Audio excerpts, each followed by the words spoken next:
नमस्कार दोस्तों, महफ़िल कहानी में आपका फिर से स्वागत है। तो आज मैं आपके लिए लेकर आया हूँ मुंशी प्रेमचंद जी की लिखी कहानी दो बैलों की कथा।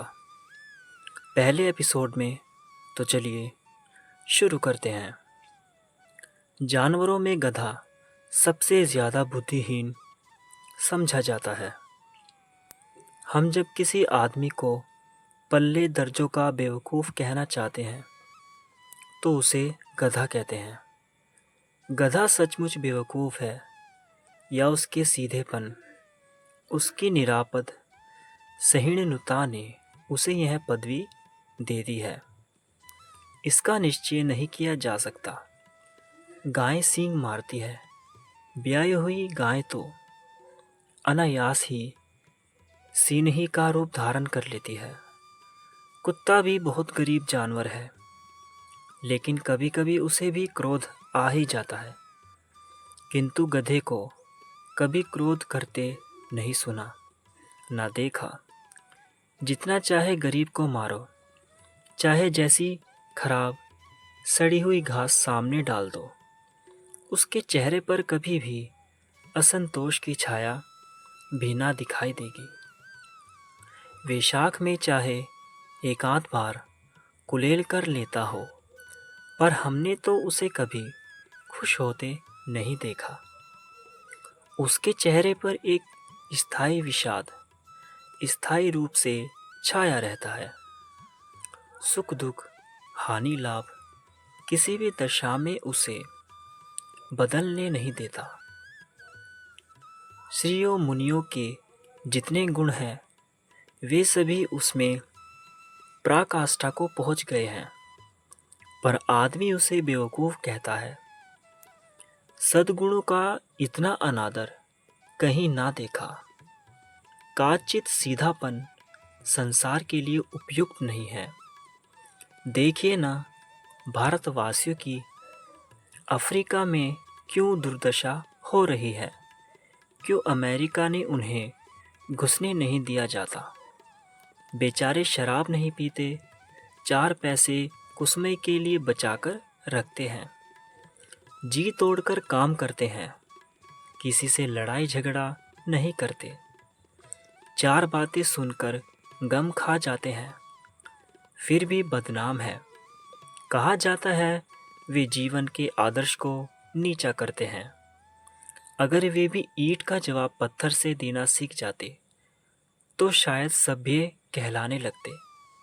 जापान की मिसाल सामने है। एक ही विजय ने उसे संसार का सभ्य जातियों में गणे बना दिया, लेकिन गधे का एक छोटा भाई और भी है जो उसे कम ही गधा है, और वह बैल। जिस अर्थ में हम गधा का प्रयोग करते हैं, कुछ उसी से मिलते जुलते अर्थ में बछिया के ताऊ का भी प्रयोग करते हैं। कुछ लोग बैल को शायद बेवकूफ़ों में सर्वश्रेष्ठ कहेंगे, मगर हमारा जीवन विचार ऐसा नहीं है।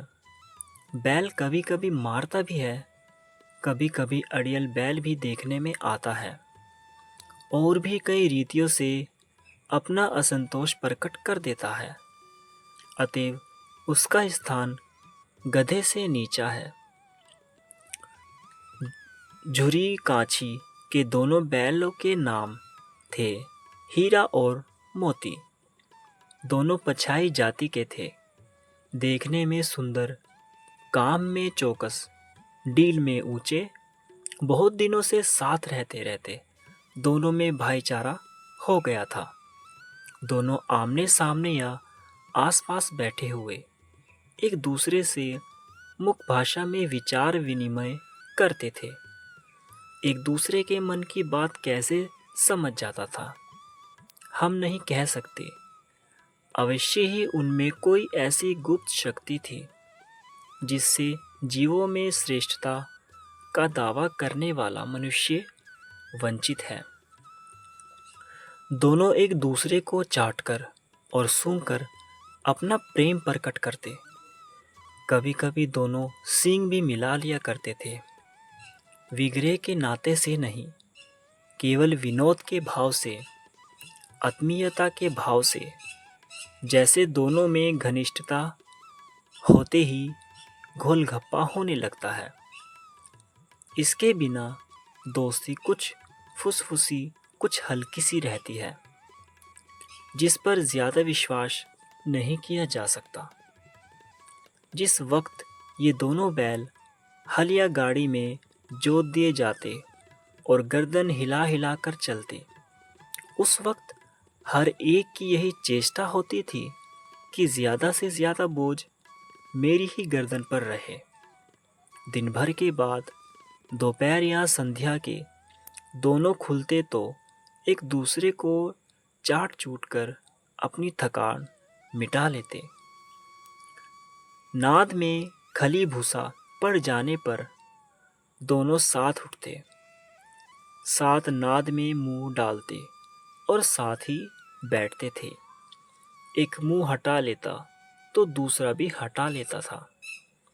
संयोग की बात है, झूरी ने एक बार गोई को ससुराल भेज दिया। बैलों को क्या मालूम वे क्यों भेजे जा रहे हैं। समझे मालिक ने हमें बेच दिया। अपना यो बेचा जाना उन्हें अच्छा लगा या बुरा, कौन जाने, पर झूरी के साले गया को घर तक गोई ले जाने में दांतों पसीना आ गया। पीछे से हाँकता तो दोनों दाएं बाएं भागते, पगहिया पकड़कर आगे से खींचता तो दोनों पीछे को जोर लगाते, मारता तो दोनों सींग नीचे कर कर हुकरते। तो दोस्तों, आज के लिए इतना ही। उम्मीद है यह कहानी आपको बहुत पसंद आई होगी। जल्द ही लौटेंगे अगले एपिसोड में। तब तक के लिए धन्यवाद।